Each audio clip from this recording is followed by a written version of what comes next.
Junior added तथा LT grade की तैयारी करने वाले सभी दोस्तों को पंकज ओझा का नमस्कार। दोस्तों, लेकर आ गया हूँ second part, poetry and its forms का सेकेंड पार्ट।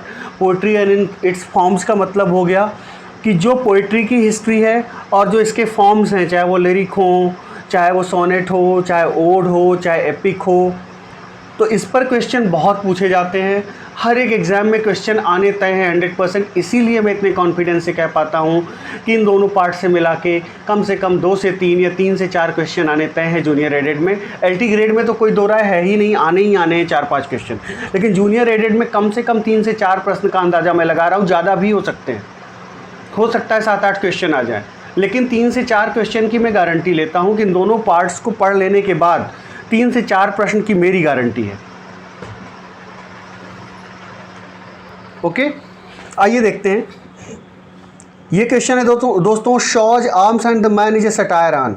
जो जीबी शॉ का आर्म्स एंड द मैन रचना है, पहली चीज़ तो प्रश्न से ही आप याद कीजिए कि आर्म्स एंड द मैन, यही भी जूनियर एडेड में पूछ सकता है कि आर्म्स एंड द मैन किसकी रचना है, तो जीबी शॉ की है। पहले तो देखो क्वेश्चन में आंसर मिल गया आपको। फिर उसके बाद जो आर्म्स एंड द मैन है, किस पर सटायर है, किस पर कटाक्ष है। जैसे रचना में कवि या पत्रकार कटाक्ष करते हैं, किसी चीज़ की आलोचना करते हैं, तो किस पर ये सटायर है। The false glorification of war, the false glorification of war, किस पे सटायर है, the false glorification of war. मतलब जो युद्ध को हम ग्लोरीफाई करते हैं, उन्होंने ये दिखाया है कि युद्ध कोई बहुत अच्छी चीज़ नहीं होती। जो गलत ग्लोरिफिकेशन करते हैं, ग्लोरिफिकेशन का हिंदी में मतलब जो महिमा मंडन करते हैं, तो इस पे सटायर है। नेक्स्ट क्वेश्चन पे आते हैं प्यारे दोस्तों। ये देखिए, GB shows the Apple cart is a powerful satire. अब जीबी शॉ की एक और रचना है, बहुत फेमस जीबी शॉ की रचना है द एप्पल कार्ट। ये किस पे सटायर है, द वर्किंग ऑफ डेमोक्रेसी पे सटायर है। ध्यान रखिएगा, जो लोकतंत्र की फंक्शनिंग है, जो लोकतंत्र की कार्यशैली है, उस पर बहुत बड़ा सटायर है, उस पर बहुत बड़ा कटाक्ष है जीबी शॉ का the Apple cart. Next question पर आते हैं दोस्तों। ये क्वेश्चन देखिएगा, Galsworthy silver box is a satire. TGT के हिसाब से इंपॉर्टेंट है, पीजीटी, एलटी ग्रेड सभी के लिए इंपॉर्टेंट है, जूनियर एडेड के लिए तो कोई दो राय है ही नहीं, बहुत इंपॉर्टेंट है। तो सिल्वर बॉक्स जो है वो किस पे सटायर है दोस्तों। सिल्वर बॉक्स जो है the system of legal trial. जो मुकदमे चलते हैं, जो कानूनी मुकदमे चलते हैं, उसका जो सिस्टम है, जो जितना भ्रष्ट है, उस पर सटायर है गाल्सवर्दी का silver box, the system of legal trial. Next question पे आते हैं प्यारे दोस्तों। ये देखिए, the Byron's vision of judgment. Byron की रचना है द विजन ऑफ जजमेंट। ये किस पर सटायर है, जो बायरन का विजन ऑफ जजमेंट है, वो साउदे के विजन ऑफ जजमेंट पे सटायर है। इतना इंपॉर्टेंट क्वेश्चन ये नहीं है, ये वाला बायरन वाला, लेकिन फिर भी आप देख लीजिए।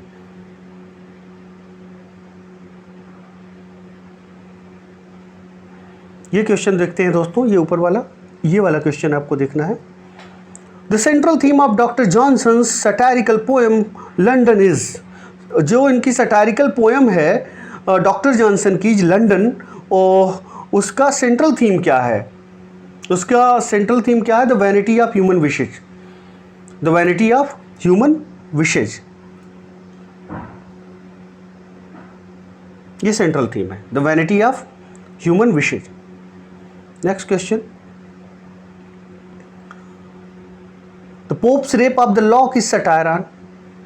द पोप का रेप ऑफ लॉक है, वो सटायर क्या है, कॉन्टेम्प्रेरी अरिस्टोक्रेटिक सोसाइटी पर ये सटायर है।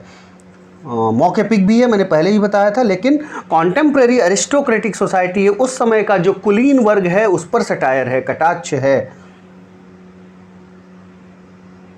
फिर देखते हैं, Pope's Dunciad is powerful and violent satire on. Pope का जो डंसियड रचना है किस पे सटायर है,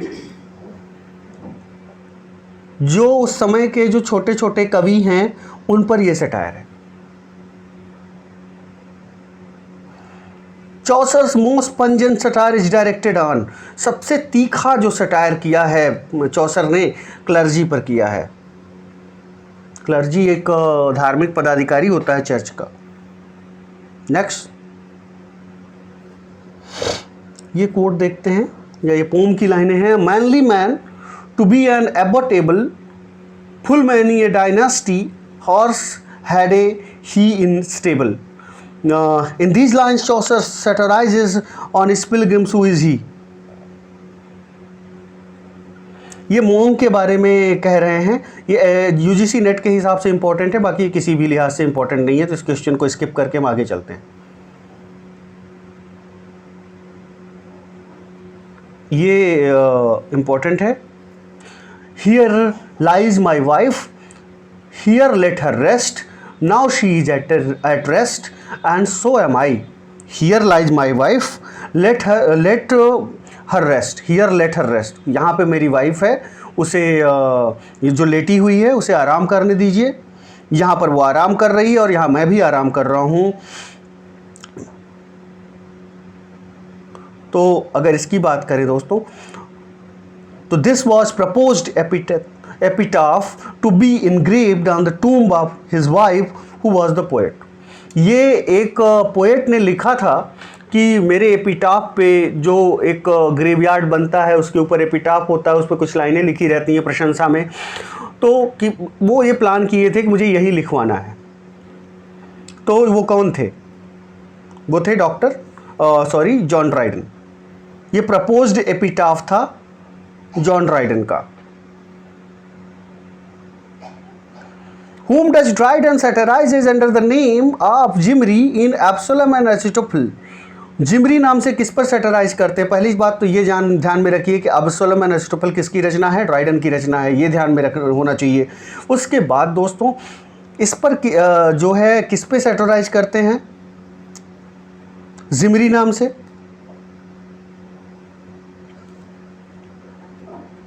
ड्यूक ऑफ बकिंघम पे ये सटायर है, ध्यान में रखिएगा। किस पर? ड्यूक ऑफ बकिंघम पर। Whom does Dryden satirize in मैकफ्लेकनी? मैकफ्लेकन में किस पे सैटराइज करते हैं? किस पे सटायर है? टॉमस शैडवेल पे सटायर है। नेक्स्ट क्वेश्चन पे आते हैं दोस्तों।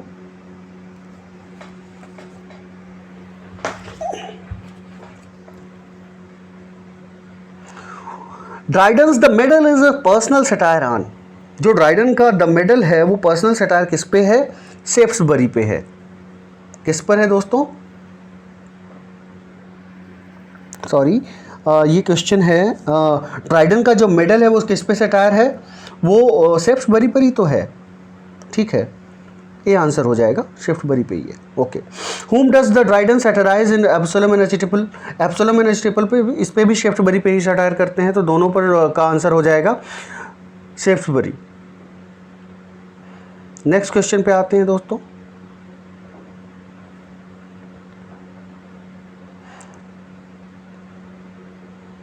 Samuel Butler Hudibras is a satire on. Samuel Butler का मोस्ट फेमस रचना है, ये ध्यान रखिएगा। हुडीब्रास किसके द्वारा लिखी गई है? ये जूनियर में पूछ सकता है। हुडीब्रास सैमुअल बटलर की रचना है और ये प्योरिटनिज्म पे सटायर है। जो प्योरिटनिज्म है एक प्रोटेस्टेंट की एक ब्रांच है। जैसे अपने यहाँ हिंदुओं में वैष्णव शैव होते हैं, उसी प्रकार क्रिश्चियन में भी प्रोटेस्टेंट होते हैं, कैथोलिक होते हैं, प्रोटेस्टेंट में भी प्योरिटन होते हैं और कई तरह के होते हैं। तो ये प्योरिटनिज्म पे सटायर है सैमुअल बटलर की रचना हुडीब्रास। नेक्स्ट क्वेश्चन पे आते हैं प्यारे दोस्तों। ये वाला प्रश्न हम देखेंगे। Langland Piers of Ploughman is a satire an. ये टिपिकली ये क्वेश्चन जूनियर एडिट के लिए इंपॉर्टेंट है। पियर्स द प्लाउमैन किस पर सटायर है? Corrupt clergyman of his time. उनके समय के जो ईसाइयों में जो पंडित होते थे, या जो ईसाइयों में आप कह सकते हैं जो पुजारी होता था, उस पे सटायर है, क्लर्जीमैन पे सटायर है। उनमें जो भ्रष्टाचार है उस पर सटायर है।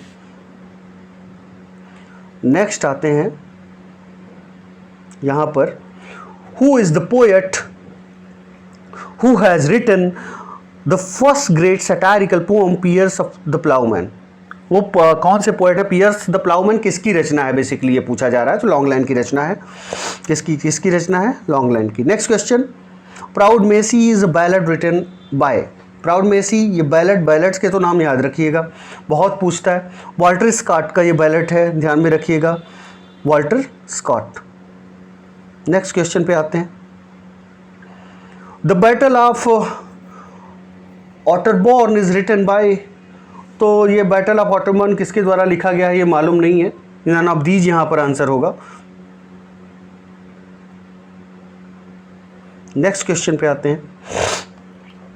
What is the meaning of the ले बैल डांसर्स मर्सी, मोस्ट इंपॉर्टेंट है एलटी के लिए, जूनियर के लिए तो बहुत इंपॉर्टेंट है, एलटी के सिलेबस में ही है ये, तो पीजीटी के लिए भी इंपॉर्टेंट है ये क्वेश्चन। तो इसका उत्तर क्या, a beautiful maiden without mercy, a beautiful maiden without mercy इसका आंसर हो जाएगा।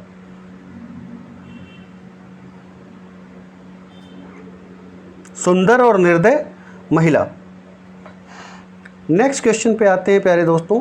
इन the babes in the wood, रचना जो है babes in the wood, the two children are killed and left in the wood, दो बच्चे मार दिए जाते हैं और उन्हें जंगल में छोड़ दिया जाता है।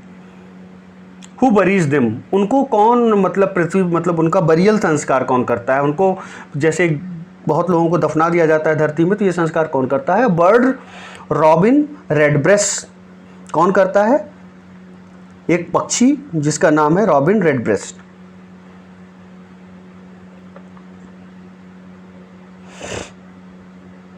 नेक्स्ट क्वेश्चन पे आते हैं।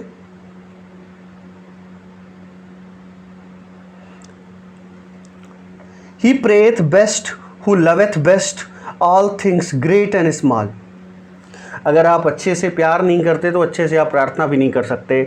जो अच्छे से जो प्रेममय है, प्रेम पूर्ण है, वही प्रार्थना भी उसकी प्रेम पूर्ण हो सकती है, अच्छी हो सकती है। All things great and small, तो ये कॉलरिज के Rime of the ancient Mariner की लाइनें हैं, ध्यान में रखिएगा। कॉलरिज की Rime of the ancient Mariner की लाइनें हैं। Next question, the Lay of the Last Minstrel, most important question, ध्यान में रखना है। The Lay of the Last मिन्स्ट्रल, तो जो क्वेश्चन है, the Lay of the Last Minstrel was written by Walter Scott, किसके द्वारा लिखा गया, the Lay of the Last Minstrel Walter Scott द्वारा लिखा गया। मोस्ट इंपॉर्टेंट है, LT, junior aided, TGT, PGT सभी के पॉइंट ऑफ व्यू से, चाहे वो एनवीएस हो, केवीएस हो, DSSB हो, ये क्वेश्चन तो बिल्कुल बहुत इंपॉर्टेंट हो जाते हैं। The rhyme of the ancient mariner was written by, ये भी बहुत इंपॉर्टेंट है, rime of the ancient mariner Coleridge की रचना है, बहुत ही ये कालजयी रचना है, बहुत फेमस रचना है। नेक्स्ट क्वेश्चन, अब देखिए उसी से मिलती जुलती रचना, the rhyme of Ancient Waggoner is written by, Ancient Waggoner हो गया तो किसके द्वारा लिखी गई, विलियम मैगिन के द्वारा लिखी गई, किसके द्वारा, William Maginn. Next, a ballad is generally written on a tragic heroic or tragic theme, one of the following is an exception to it। Generally ballot किस पे लिखा जाता है, या तो वीरतापूर्ण कारनामों पे, मतलब हीरोइक थीम पे या ट्रेजिक थीम पे लिखा जाता है। एक अपवाद है, वो कौन सा अपवाद है, जो इस कथा वस्तु पे नहीं लिखा गया, इस थीम पे नहीं लिखा गया, वो जॉन गिल्पिन है। जॉन गिल्पिन काउपर द्वारा लिखा गया है, लेकिन इसकी थीम जो है हीरोइक और ट्रेजिक नहीं है। नेक्स्ट क्वेश्चन पे आते हैं।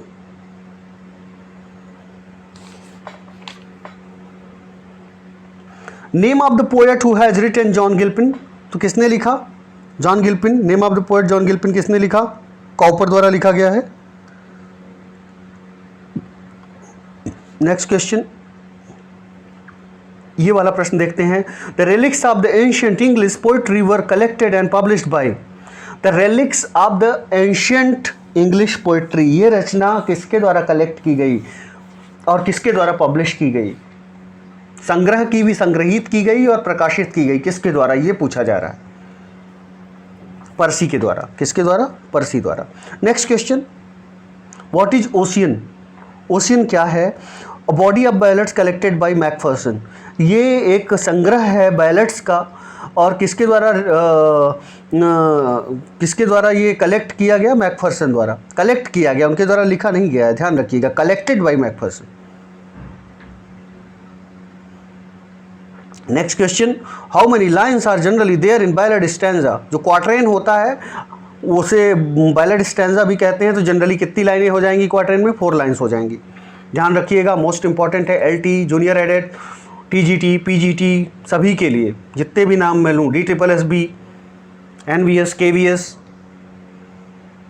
अब ballad is generally written in iambic meter में जनरली लिखा जाता है, ध्यान में रखिएगा। जनरली इंग्लिश में ये वर्ड ग्रामर में हो चाहे लिटरेचर में जनरली बहुत चलता है।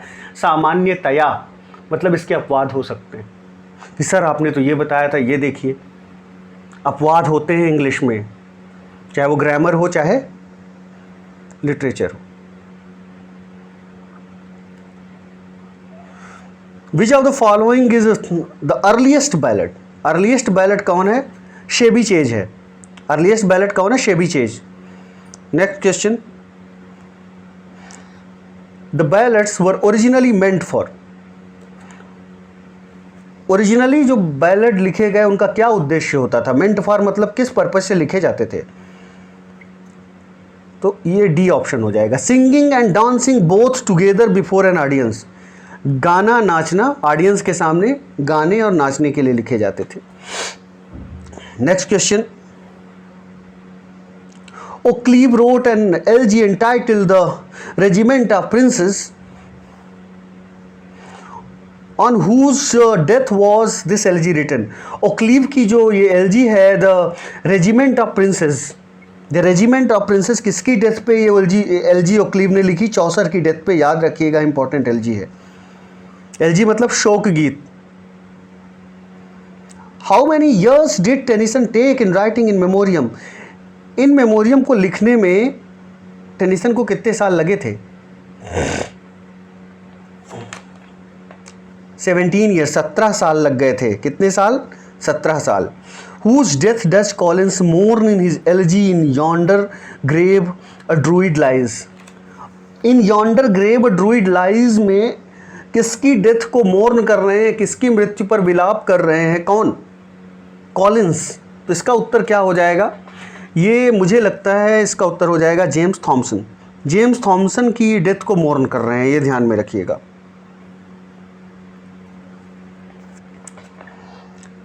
In Memoriam Tennyson mourns the death of. In Memoriam में किसकी डेथ पे मोर्न कर रहे हैं टेनिसन? मोस्ट इंपॉर्टेंट क्वेश्चन है। In Memoriam Tennyson mourns the death of, किसकी डेथ पे मोर्न कर रहे हैं? आर्थर हालम। उत्तर क्या हो जाएगा? आर्थर हालम या हैलम, जो भी आप प्रोनाउंस करते हैं। Who wrote the elegy on the death of favorite cat? On the death of favorite cat पे elegy किसने लिखी? ध्यान में रखिएगा जूनियर एडेड वालों, क्वेश्चन मैंने पहले ही कह दिया है आएगा इससे। ये लगभग 250 क्वेश्चन में दे रहा हूँ, इससे क्वेश्चन नहीं आए तो आप कहिएगा। 17 को एग्जाम है ना, 18 को मैं मिलूंगा आपसे। कहना बहुत आसान होता है, अगर मैं कह रहा हूँ क्वेश्चन आएगा इससे तो आएगा।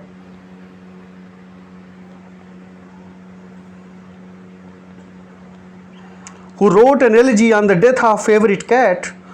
फेवरेट कैट की डेथ पे एलिजी किसने लिखी? ग्रे ने लिखी है, याद रखिएगा। ये वाला क्वेश्चन देखते हैं दोस्तों, ये वाला। A non-serious elegy was written on the death of mad dog. अपने पागल कुत्ते पर किसी ने एलिजी लिखी जब उसकी मृत्यु हो गई उनके पागल कुत्ते की। तो किसने लिखा है? हालांकि कुत्ते को कुत्ता कहने पे बहुत लोग नाराज़ हो जाते हैं, डॉगी बोलते हैं। डॉगी बोलिए, कुत्ता मत बोलिए। जिनका पेट डॉग होता है उनके कुत्ते को कुत्ता बोल दीजिए, तो मतलब आपने झगड़ा मोल ले लिया। Who wrote an elegy on the death of, मतलब अगर इंसान का इंसान से काश इतना प्यार होता तो ये पृथ्वी बहुत खूबसूरत होती। जानवरों से तो प्यार होना ही चाहिए, हमें हर एक प्राणी से प्यार होना चाहिए, लेकिन मैं बोल के फंसा हूँ। कुत्ते को कुत्ता बोल दीजिए, मतलब खैर, अब भले ही ये नॉन सीरियस एलजी है, मैं सीरियस होता हूँ, सिंसियर होता हूँ। Non serious elegy was written on the death of a mad dog. किसने लिखा? गोल्ड स्मिथ ने अपने पागल कुत्ते के मरने पर जो एलजी लिखी थी, पागल डॉगी के मरने पर जो एलजी लिखी थी, उसका क्या नाम था? मतलब इन्होंने लिखी थी, तो गोल्ड स्मिथ ने लिखी थी, ध्यान में रखिएगा। Death of a mad dog.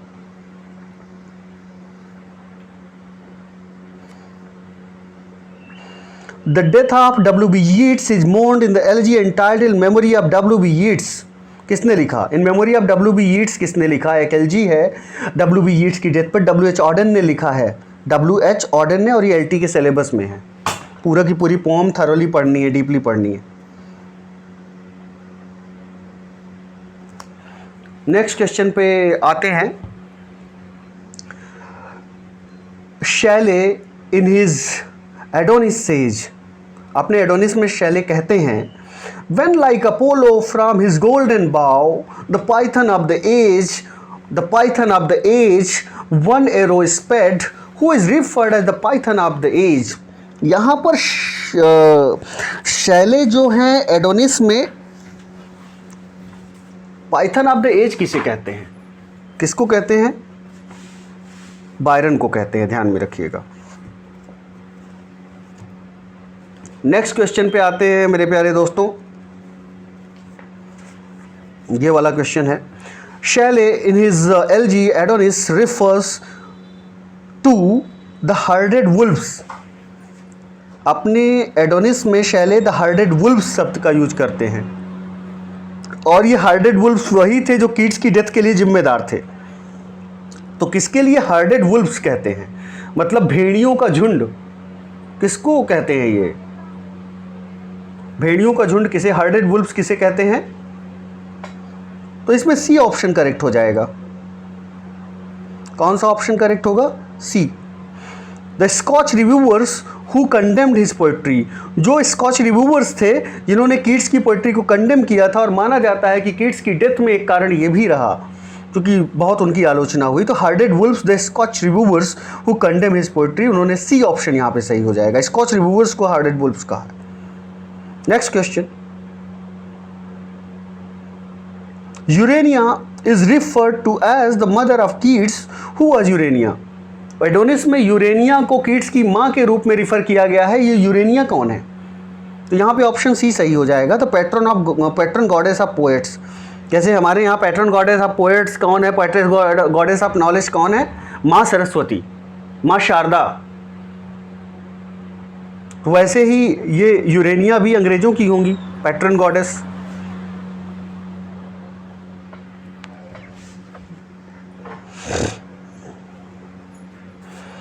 Next question पे आते हैं प्यारे दोस्तों। हुज डेथ डज शैली मोर्न इन हिज एलजी एडोनिस। किसकी मृत्यु पर विलाप करते हैं शैले एडोनिस में? तो ये बिल्कुल भूलना ही नहीं चाहिए। यही कहता हूँ कि आसान क्वेश्चन जवाबदेह होते हैं, रिस्पॉन्सिबल होते हैं हमारी सफलता और असफलता में। अब जो ये क्वेश्चन गलत करके चला आया कि किसकी डेथ पे शैले ने एडोनिस लिखा, उसे सफल होने का कोई अधिकार ही नहीं है, वो बिल्कुल डिजर्व नहीं करता। किसकी डेथ पे लिखा? कीट्स पे, कीट्स की डेथ पे एडोनिस लिखा। किसने लिखा? पीबी शैले ने लिखा। What kind of elegy is Arnold's Thyrsis. Arnold की जो थायरसिस है, किस एलजी कई तरह की होती हैं, pastoral LG, non pastoral LG. तो किस तरह की एलजी है थायरसिस? तो दोस्तों ये पास्टोरल एलजी है। थायरसिस कैसी एलजी है? पास्टोरल एलजी है। मतलब पास्टोरल एलजी मतलब ग्रामीण जीवन या जो चरवाहों के बारे में जो वर्णन होता है उसे पास्टोरल एलजी कहते हैं। नेक्स्ट क्वेश्चन पे आते हैं। Whose death does Matthew Arnold mourn in his elegy Thyrsis. किसकी डेथ को मोर्न करते हैं थायरसिस में मैथ्यू अर्नॉल्ड? एच क्लॉफ की डेथ पर विलाप करते हैं थायरसिस नाम की एलजी के जरिए।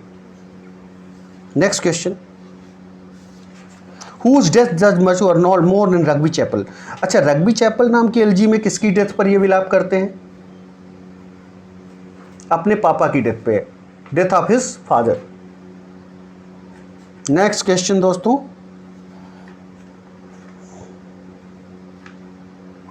इन which metre and stanza form is Gray elegy written. Gray की elegy written country churchyard LT grade के सिलेबस में है, और एलटी ग्रेड के सिलेबस में ही नहीं है, हम अगर आपने पढ़ाई की होगी जो एक स्कूलिंग लेवल पे तो वहाँ भी है। तो ग्रे की एलजी रिटन कंट्री चर्चयार्ड बहुत इंपॉर्टेंट है। अब वही पूछा जा रहा है यहाँ पर, चूँकि आप जूनियर एडेड का एग्ज़ाम देने जा रहे हैं, उसके बाद एलटी ग्रेड का एग्ज़ाम होगा। दोनों के लिहाज से कितना इंपॉर्टेंट क्वेश्चन है मैं बता नहीं सकता।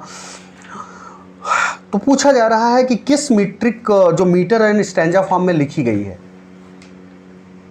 तो किस में लिखी गई है? In iambic pentameter क्वाट्रेंस। क्वार्टरेन 4-4 लाइनों की कविता होती है, उन लाइनों की माप क्या है? आइएम्बिक पेंटामीटर। तो आइएम्बिक पेंटामीटर क्वार्टरेन में लिखी गई है, ये चीज भूलनी नहीं चाहिए एलटी ग्रेड और जूनियर एडेड वालों को। Next question, Gray's elegy written country churchyard begins with the line the curfew tolls the knell of parting day. यहां से शुरू होती है, शुरुआती लाइनें भी पूछ ली जाती हैं। अब यहाँ तो दे दिया है क्वेश्चन में ही, लेकिन आपसे पूछा जा सकता है कि कि बिगिनिंग लाइंस कौन सी हैं। तो curfew tolls the knell of parting day एक ऑप्शन भी आपको मिल सकता है। What is the meaning of curfew? यहाँ पे कर्फ्यू का क्या मतलब है? कर्फ्यू का मतलब डी ऑप्शन हो जाएगा यहाँ पर, जो ringing of bells in the evening in the church, जो घंटियां बजती हैं चर्च में शाम को, उसकी बात की जा रही है। नेक्स्ट क्वेश्चन पे आते हैं, where was Gray himself buried on his death? जो टॉमस ग्रे हैं, जो एलजी रिटन कंट्री चर्चयार्ड इन्होंने लिखा है, तो मृत्यु के उपरांत उन्हें कहाँ दफनाया गया? तो इनको दफनाया कहाँ गया? In the churchyard of Stoke Poges, C option, in the churchyard of Stoke Poges. Stoke Poges important है, ये क्वेश्चन भी इंपॉर्टेंट है, हल्के में मत लीजिएगा। नेक्स्ट क्वेश्चन पे आते हैं, why did Gray choose the churchyard to of Stoke Poges to lay the scene of his great elegy? अपनी जो एलजी है, एलजी रिटन कंट्री चर्चयार्ड, उसकी जो उसको इन्होंने उसकी जो सेटिंग है, उसका सीन है, स्टोक पोजेस के चर्चयार्ड में ही क्यों रखा? उसी के बारे में क्यों इन्होंने वर्णन किया? बताएं। कारण उसका है, हर चीज का कारण होता है।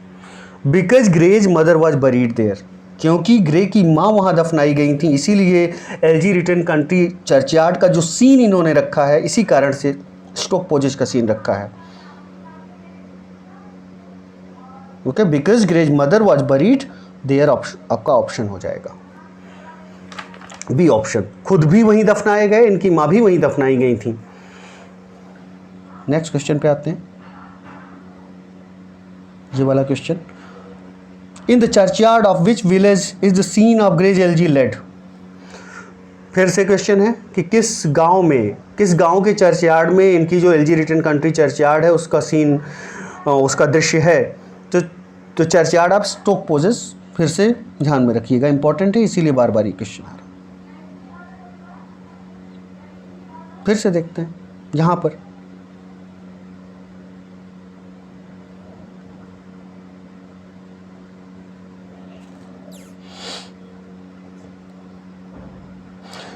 ये वाला क्वेश्चन देखते हैं दोस्तों। Gray wrote the famous elegy written country churchyard on whose death is this elegy written? किसके मृत्यु पर इन्होंने ये एलजी लिखी, elegy written country churchyard?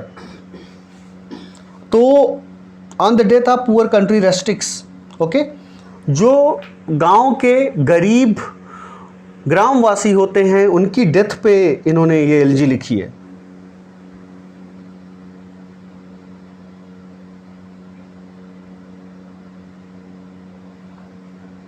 Let's see this question.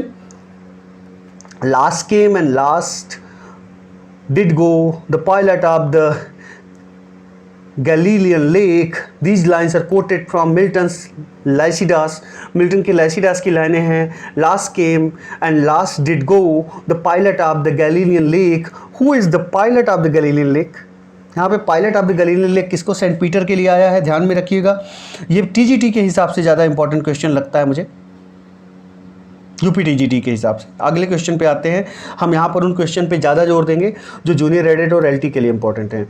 In Lycidas Milton writes the two handed engine at the door stands ready to smite once and smite no more. फिर से ये question दोस्तों, अगर मैं बात करूँ smite once and smite no more, again this question is very important in TGT, PGT, TGT point of view, not PGT, UP TGT point of view. तो यहाँ पर अगर बात करते हैं हम, इस लाइन में मिल्टन क्या कहना चाह रहे हैं? तो मिल्टन ये कहना चाह रहे हैं कि that God will punish the corrupt clergy man, A option. ये क्वेश्चन भी जूनियर एडेड के लिए इतना इंपॉर्टेंट नहीं है, एलटी के लिए भी इतना ज़्यादा इंपॉर्टेंट नहीं है। आगे चलते हैं। ये क्वेश्चन इंपॉर्टेंट है। What kind of elegy is Milton's Lycidas, किस तरह की एलजी है लैसिटास मिल्टन की।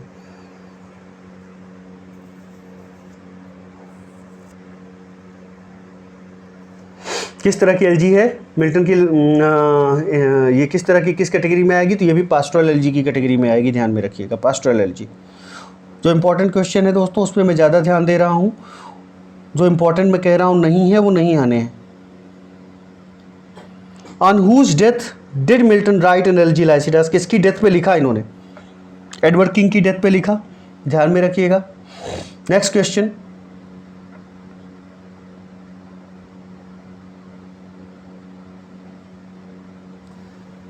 Choose the correct title of an elegy written by Dryden on the death of Cromwell. Dryden ने क्रॉमवेल की डेथ पे जो एलजी लिखे थी उसका क्या नाम है, टाइटल का, हेरोइक स्टैंजास। क्या नाम है, heroic stanzas. Next question, Spenser wrote an elegy to mourn the death of Sidney, choose the correct title of the elegy. Spenser ने एक एलजी लिखी सिडनी की डेथ पर विलाप करने के लिए या सिडनी की डेथ पर शोक व्यक्त करने के लिए, वो स्पेंसर की जो एलजी है उसका क्या नाम है, स्टॉफेल है। क्या नाम है, स्टॉफेल। मोस्ट इंपॉर्टेंट है ये question. If winters come can spring be far behind which ode of the Shelley ends with this line. LT grade वाले इसका जवाब दे, इसका जवाब मैं नहीं दूंगा क्योंकि एलटी ग्रेड में बहुत अच्छे से मैं पढ़ा चुका हूँ, और जूनियर एडेड वालों के लिए चलिए जवाब दे ही देता हूँ। तो ये लाइनें कहाँ की हैं, ode to the west wind की लाइनें हैं, ode to the west wind की लाइनें हैं। Winter comes can spring be far behind, ध्यान में रखिएगा। एलटी ग्रेड के लिए मोस्ट इंपॉर्टेंट क्वेश्चन है, जूनियर एडेड के लिए मतलब ये क्वेश्चन ऐसे होते हैं कि कहीं भी आ सकते हैं।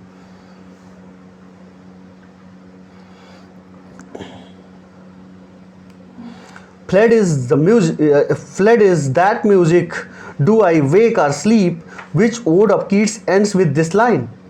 टू नाइटिंगेल की अंतिम लाइनें हैं ये, टू नाइटिंगेल की अंतिम लाइनें हैं, उतनी इंपॉर्टेंट नहीं है, ना तो किसी के लिए इंपॉर्टेंट उतनी ज़्यादा नहीं है फिलहाल।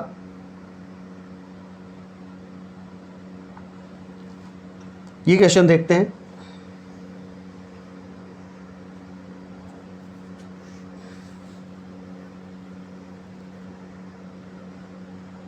I change but I cannot die, I change but I cannot die, what is that changes but cannot die according to Shelley as stated in one of his odes, the cloud।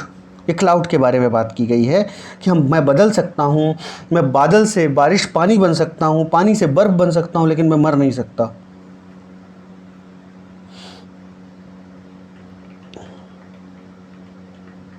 ये question अच्छा है, most important question है। Who has paid a tribute to Napoleon in the form of ode. Ode के फॉर्म में Napoleon को किसने tribute दी है, तो ये बायरन हो जाएंगे। मतलब बायरन पे ओड किसने लिखी है, मतलब सॉरी नेपोलियन पे ओड किसने लिखी है, बायरन ने लिखी है। Next question, who mourns the death of the Duke of Wellington in the form of an ode. Duke of Wellington की डेथ पे कौन मोर्न करता है, शोक व्यक्त करता है ओड के रूप में, टेनिसन। आंसर क्या हो जाएगा, Tennyson. Next question, who has written an ode to Thomas Moore. Ode to Thomas Moore किसने लिखा, बायरन ने लिखा। ये सारी ओड्स आपको याद होनी चाहिए जूनियर एडेड वालों, जो मोस्ट इंपॉर्टेंट ये ओड्स हैं। Who has written an ode for Ben Jonson. ये ओड फॉर बेन जॉनसन किसने लिखी, रॉबर्ट हेरिक ने लिखी, याद रखिएगा। ये कौन है, Robert Herrick. Next question, who has written an ode to Virgil. Ode to Virgil Tennyson ने लिखी है, बहुत फेमस है, ध्यान में रखिएगा।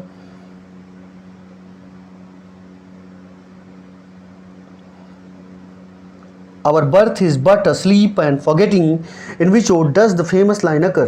और birth is but a sleep and forgetting, Wordsworth की इमॉर्टैलिटी ओड की लाइनें हैं। वर्ड्सवर्थ ने इमॉर्टैलिटी ओड लिखी है, पहले तो यही याद रखिएगा आप।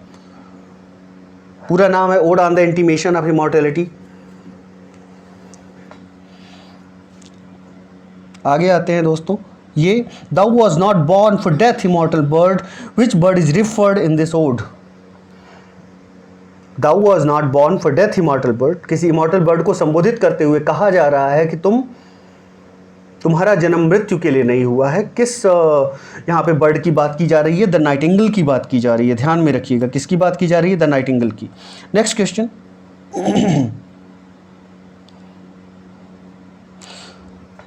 how many times a series of strophe, antistrophe and epode are repeated in Gray's Pindari ode? जो ग्रे की पिंडारी कोड है उसमें कितनी टाइम स्ट्रॉफी, एंटीस्ट्रॉफी यानी इपोड को रिपीट किया जाता है? 3 बार। जो पिंडारी कोड होती है उसमें क्या चलता है? स्ट्रॉफी चलती है, एंटीस्ट्रॉफी चलती है, इपोड चलता है। ओके, स्ट्रॉफी, एंटीस्ट्रॉफी और इपोड, ये जब मैं ओड पढ़ाऊंगा तो और डिटेल में बता दूंगा। ये पिंडारी कोड में 3 मूवमेंट होते हैं। जैसे स्ट्रॉफी में मूवमेंट एक साइड से दूसरी साइड, एंटी स्ट्रॉफी में दूसरी साइड से पहली साइड, और फिर उसके बाद इपोड में एक जगह स्थिर खड़ा हो जाता है वो व्यक्ति जो मतलब ये गाने वाला होता है। ओके, तो ये ओड में ये मूवमेंट होते हैं। नेक्स्ट क्वेश्चन पे, what are strophe, antistrophe and epode in Pindaric ode? फिर से देखिए क्वेश्चन पूछ लिया कि स्ट्रॉफी, एंटी स्ट्रॉफी और इपोड क्या होते हैं पिंडारी कोड में। तो क्या होते हैं दोस्तों? ये होते हैं, they are the 3 stages of movement on the singers of Pindaric ode. जो गायक होता है पिंडारी कोड का, उसके ये मूवमेंट होते हैं। They are the 3 stages of movement of the singers of Pindaric ode. ध्यान में रखिएगा, जो सिंगर होता है, जो गाने वाला होता है, जो ओड को गा रहा होता है, उसके मूवमेंट होते हैं। Who celebrated Cromwell's return from Ireland through an ode? Ode के जरिए क्रॉमवेल के आयरलैंड जो वापसी हुई उसको कौन सेलिब्रेट किया है? किसने सेलिब्रेट किया है? किसने याद किया है? मॉर्वेल ने। किसने? मॉर्वेल। आंसर हो जाएगा मॉर्वेल। नेक्स्ट क्वेश्चन, अगला क्वेश्चन है, who is the writer of the ode Alexander feast? Alexander feast नाम की ओड का राइटर कौन है यहाँ पर? ये ड्राइडन है। नेक्स्ट क्वेश्चन पे आते हैं दोस्तों, ये ड्राइडन हो गए। Who has written an ode on the nativity of Christ? Ode on the nativity of Christ किसने लिखा? मिल्टन ने लिखा। नेक्स्ट क्वेश्चन पे आते हैं, मोस्ट इंपॉर्टेंट क्वेश्चन है सारे के सारे, आप देख लीजिएगा। और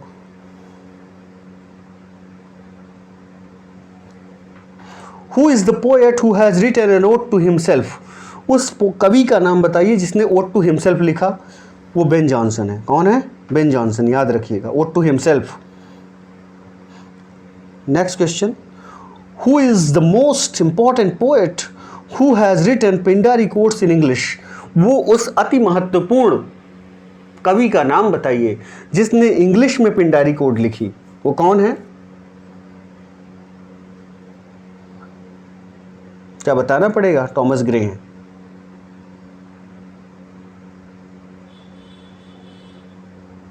next, what is the most distinctive feature of an ode? Ode का वो कौन सा फीचर है, वो कौन सा लक्षण है, वो कौन सा गुण है, कौन सा कैरेक्टरिस्टिक है जो कि ओड को अन्य विधाओं से, अन्य जॉनरा से अलग करता है? डिस्टिंक्टिव फीचर कौन सा वो गुण है, बताएं। It is in the form of address. ये संबोधन के फॉर्म में होती है, ठीक, लिरिक संबोधन के फॉर्म में नहीं होती, ठीक है, ध्यान में रखिएगा। ओड ही है जो संबोधन के फॉर्म में होती है, एपिक भी संबोधन के फॉर्म में नहीं होगा। तो ये चीज़ है आपको याद रखनी पड़ेगी ओड से रिलेटेड कि किस फॉर्म में होती है, इन द फॉर्म ऑफ एड्रेस। किसी न किसी को संबोधित की जाती है, जिस प्रकार Shelley ode to the west wind में वेस्ट विंड को संबोधित करते हैं बार बार, टू स्काई लार्क में स्काई लार्क पक्षी को संबोधित करते हैं, उसी प्रकार ये संबोधन के ही फॉर्म में होगी। अगर ओड है तो संबोधित की जाएगी किसी न किसी को। Who is the poet who wrote the popular lyrical poem The Solitude of Alexander Selkirk? Who is the poet who wrote the popular lyrical poem The Solitude of Alexander Selkirk? किसने लिखा? W. कॉपर ने लिखा। इतना important नहीं है, इसको आगे बढ़ जाइएगा। नेक्स्ट क्वेश्चन पे आते हैं दोस्तों, Who was Lucy on whom Wordsworth wrote a group of beautiful lyrical poems? ये लूसी कौन थी जिस पर वर्ड्सवर्थ ने एक ग्रुप ऑफ लिरिकल पोम्स लिख डाली? तो B option, she was a real girl whom Wordsworth loved and who died very young।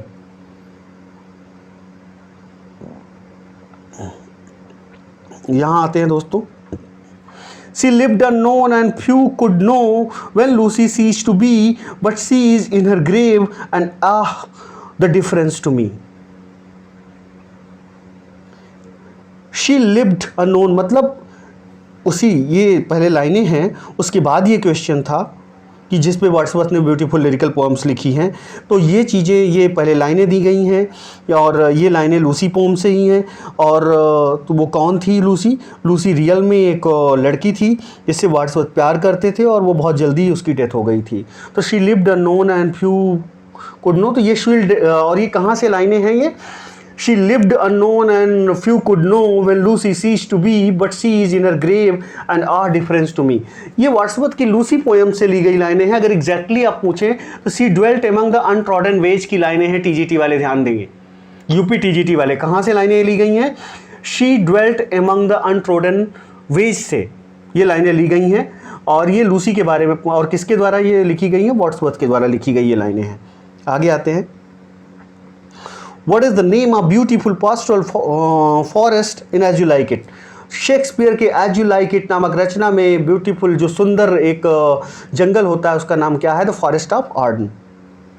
Next question. From which of Shelley's poem are the lines quoted? कुछ लाइनें ऊपर दी गई हैं, देखिए, मोस्ट इंपॉर्टेंट लाइनें हैं, LT ग्रेड वाले ध्यान दें, और इतनी इंपॉर्टेंट है कि जूनियर एडेड में भी पूछी जा सकती हैं। We look before and after and pine for what is not, और sincerest laughter with some pain is fraught. तो ये कहाँ की लाइनें हैं, किसने लिखी हैं बताएं? टू स्काइलार्क की लाइनें हैं। और टू स्काइलार्क किसने लिखी है? PV शैले ने लिखी है। Shelley wrote pastoral elegy on the death of Keats. एक पास्टोरल एलिजी लिखी शैले ने कीट्स की डेथ पे, क्या नाम है उसका? बताने की आवश्यकता है क्या? आगे चलें। What is Sidney's Arcadia? Sidney की आर्केडिया क्या है? पास्टोरल रोमांस है, ध्यान में रखें। सिडनी की आर्केडिया क्या है? पास्टोरल रोमांस है। Which of the following poems of Spencer is a pastoral? Spencer की कुछ पोम दी हुई हैं, इसमें कह रहा है कि पास्टोरल पोम कौन है? जो शेफर्ड्स कैलेंडर इनकी जो है पास्टोरल पोएम है। Next question.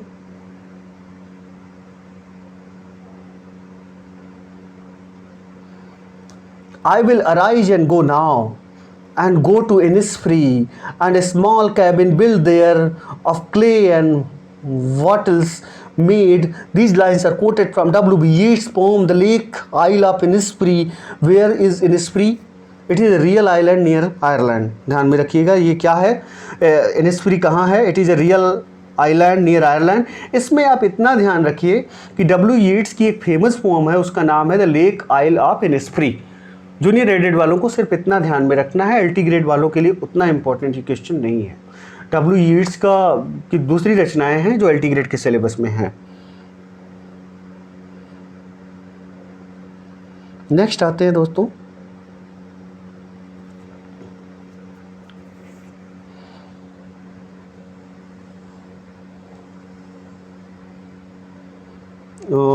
What is life. यहाँ तक इसके पहले से दोस्तों मैं कराया हुआ हूँ, ठीक है, ये यहाँ तक ये हो चुका है प्रीवियस वीडियो में। तो ये वीडियो यहीं पे फिनिश होता है। ये आपके मोस्ट इंपॉर्टेंट इस पूरे जो 2 पार्ट में वीडियो हैं, इससे मेरा अंदाज़ा है, मेरा अंदाज़ा नहीं, ये मैं पूरे कॉन्फिडेंस के साथ कह भी सकता हूँ, जो भी मेरा अनुभव है, कि इससे जूनियर एडेड में 2 से 3 प्रश्न तो आने ही आने चाहिए। तो 2 से 3 प्रश्न आपके आउट हो जाएं, ज़्यादा भी हो सकते हैं, लेकिन ज़्यादा की मैं गारंटी नहीं लेता। ज़्यादा भी 6-7 क्वेश्चन भी आ सकते हैं, लेकिन 2 से 3 प्रश्न तो आने ही आने, इसलिए इसे अच्छे से पढ़ लीजिएगा। Thank you for watching my video. Please do not forget to like, share, subscribe my video, and please press the bell icon so that you can get notification as soon as I upload any video. Thank you very much for watching my video.